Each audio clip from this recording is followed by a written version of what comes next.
നമ്മൾ എന്തിനാ ഇവിടെ വന്നെന്ന് ഓർമ്മയുണ്ടല്ലോ? ഉണ്ട്, ചായ കുടിക്കാൻ. അതല്ല, എന്താ ചായ കുടിക്കണ്ടേ? കുടിക്കാം. അതിനേക്കാൾ പ്രധാനപ്പെട്ട ഒരു കാര്യമുണ്ട്. ഓ, പുട്ടും മുട്ടയും പൊറോട്ടയും മുട്ടയും. അതല്ല, ഈ ചായക്കടയാണ് ഈ നാടിന്റെ ന്യൂസ് പേപ്പർ. ഇവിടെയുള്ള നമ്മുടെ സംസാരത്തിൽ നിന്ന് വേണം ആ കൊട്ടാരത്തിൽ പ്രേതവും പിശാചവും ഒന്നും ഇല്ലെന്ന് നാട്ടുകാർ ബോധ്യപ്പെടാൻ. മനസ്സിലായോ? പ്രേതങ്ങളൊന്നും ഇല്ലെന്ന് പറയണം. നീ ഒന്നും പറയണ്ട. മനസ്സിലായല്ലോ? മണ്ടത്തരങ്ങളൊന്നും പറയരുത്.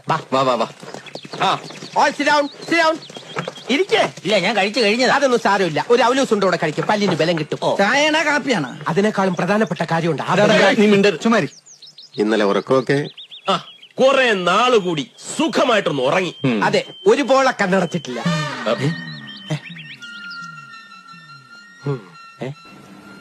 അതെന്താ വല്ലതും കണ്ട് പേടിച്ചാ? പേടിക്കാനോ? ഞങ്ങളോ? അതൊക്കെ നിങ്ങൾ ഈ അന്ധവിശ്വാസികൾ. ഇതൊരു കൊതി. പ്രേതങ്ങളൊന്ന് നേരിട്ട് കാണാൻ. അതിന് ഒരു കണ്ണിന്റെ പോള അടച്ചില്ല, മറ്റേ പോള അടച്ച് സുഖമായിട്ട് കിടന്നുറങ്ങി. അല്ലടാ, സുഖമായിട്ട് ഉറങ്ങിട്ടെന്താ സാറിനൊരു കോട്ടുവായ? അത് ഈ വയർ നിറയെ ചാപ്പാടടിക്കുമ്പോ ഒരു ഏമ്പക്കം വരില്ലേ, അതുപോലെ വയർ നിറയെ ഉറങ്ങിയപ്പം ഒരു തൃപ്തിയുടെ കോട്ടുവാ. കൺട്രോൾ ചെയ്യ്. ഏത് തണ്ടിയാ പറഞ്ഞത് ബംഗ്ലാവിൽ പ്രദേശിലുണ്ടെന്ന്? നീ തന്നെയല്ലേ പറഞ്ഞത്? ചുമരടാ. എന്താക്കാനിരിക്കാ? ഭ്രാന്ത.